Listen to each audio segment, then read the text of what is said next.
wetu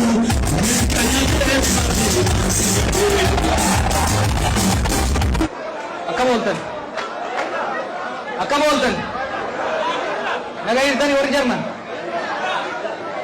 fayyumaami hunda dura rabbii nagaa waliin deebise galanni haa ga'u yaadannoo hedduu walirraa qabna ati waggaa yeroo jalqabaaf as kan dhufe 2014 na fakkaata gaafas hedduun keessanii ni dhagama gaafas dura dhufu hedduun keessan yeroo isaan qurxummii raaftanii as geessanii dargaggeeyyii turtanii akkana walni dhiphattanii dhiisi dachi bal'attuu rabsha ajaa'ibaa walaa turtan aaraa garuu gurguddattanii mana jaarrattanii naamusa ajaa'ibaatiin wal obsitanii sagantaa kana fakkaatu qopheessuu keessanii hedduu na boonsitan warri jarman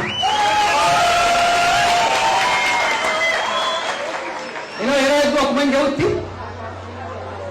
rakkoon biyya keenyaa ubaaftee biyya namaa gaafa dhufnu ambaasadara biyya keenyaati ambaasadara uummata keenyaati wanni guddaan uummanni keenyas ta'e uummanni biyya kanaas irraa eegu biyya dhuftan kana keessatti barnootaan hojiidhaan bultiidhaan hawaasummaadhaan gama maraan if dandeessanii yoo jiraattan biitti isin qeebalte tunis bagan qeebaluu isaa kiyyatti hin gaabbuu yetti jechuun biitti tunis ummanni keessanis kabaadiyyatti hafe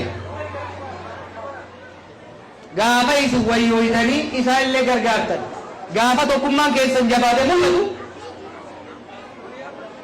isaan irraa dhalachuu keessaniif waan qaban guduunfaa hiikkatanii biyya kanatti isin erguu keessaniif hin gaabban jechuun ni gaabbanire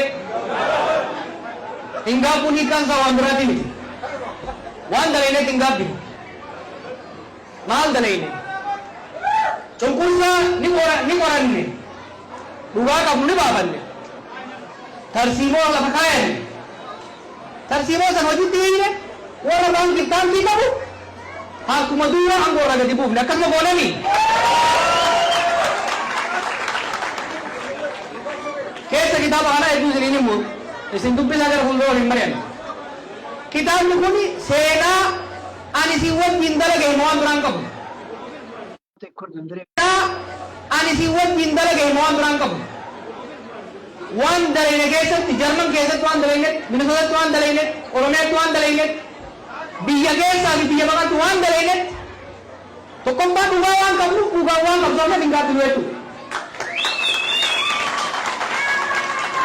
dhugaa jeenyu nutuman nu cabsan jennee alaan alaa way waachaan teenye saba guddaa irraa dhalanne ummata guddaa irraa dhalanne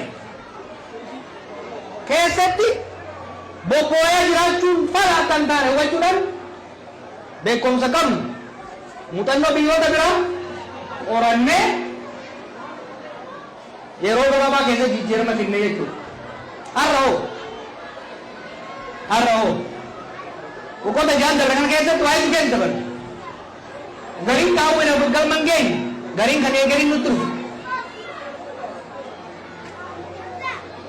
amma bakka irra jirurraa maalitti deemaa jirraa boqonnaa itti aanu kajeelu xiqqoo inni tuquun barbaada an dubbachuu eegalaan baanaganii jiran rirrifatanii jiran akkam jechuun jiran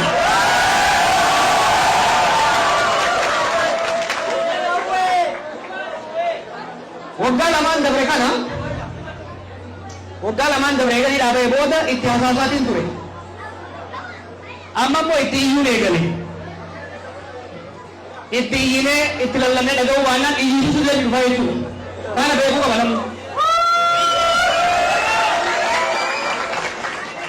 mootummaa garagalchuuf deemanii mootummaa kuffisuu barbaadanii jiran lakki nu mootummaa kuffifni agarree jirra barbaachinaan hin nuti we have done it kuffisuu barbaadan arra gaafa muuxannoo qabnu dhiisi gaafa tiyoorii qofa qoranneeyyuu lafaan keenya agarsiifnee jirra nu har'a akeeka mootummaa kuffisuu jedhuun hin deemaa jirru mootummaan ofiiyyuu kufaa jirti dhiibbaa keenya hin barbaaddu jechaa jirru mootummaan darreen lafa dhahee jiru kun akka nurratti hin qubneef lalla'u jirra. Akka nurratti hin qubne. Mootummaa maqaa Oromoo baadhattee maqaa Oromoo nyaatti. Mootummaa maqaa Oromoo baadhattee Oromoo salphifte qaanessite kana nurratti akka hin qubneef lallabaa jirra malee ofii mukutu jirti waan kuffisuu hajaarraa hin qabnu jechuudha. Ammoo we are asking for conversation. Waggaa lamaaf walakkaa erga hidhaabee itti hasaasne sossomnee biyya nagee buusa. Diinagdeen kufe maqaan keenya bade salphanne maqaa keessaniin jennee kadhannee dadhabne. Kadhannee dadhabne jechuudha. Amma akka uummanni dhaga'uu qabutti akka addunyaan dhaga'utti itti lallabaa jirra jechuudha. Yoo dhaga'an ifis biyyas baraaruu danda'a. Garuu immoo dhaga'uu baatanii gurra isaanii gubboon toomse kanaan itti humna jennaan maqaa saba kanaa qabatanii ittiin kufuu xureessu hin hayyannu. Biyya teenya ka abboonni keenya keessa rakkoo meeqa ta'an waan biyya sanitti taane bineensuu hin taane arra bineensuu keessaa ba'ee qomu salphisuu hin hayyannu jechuudha.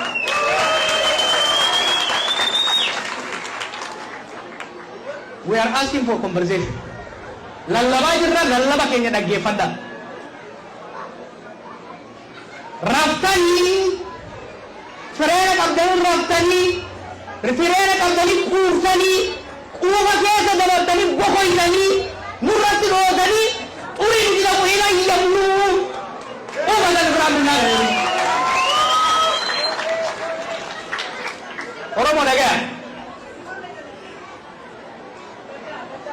Ummatni keenya rakkoo har'a keessa jiru kana zamana Minilikis argeen beeku, zamana Haile Sillaasees argeen beeku, zamana Mallasaatis zamana Darbuus argeen beeku.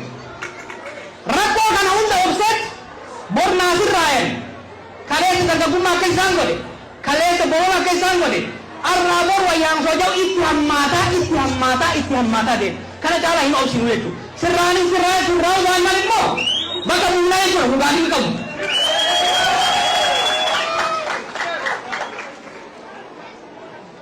warra afaan hin beekneef amaariñaadhaan gabaabsee dubbachuu barbaada. Waan lammaatti jiru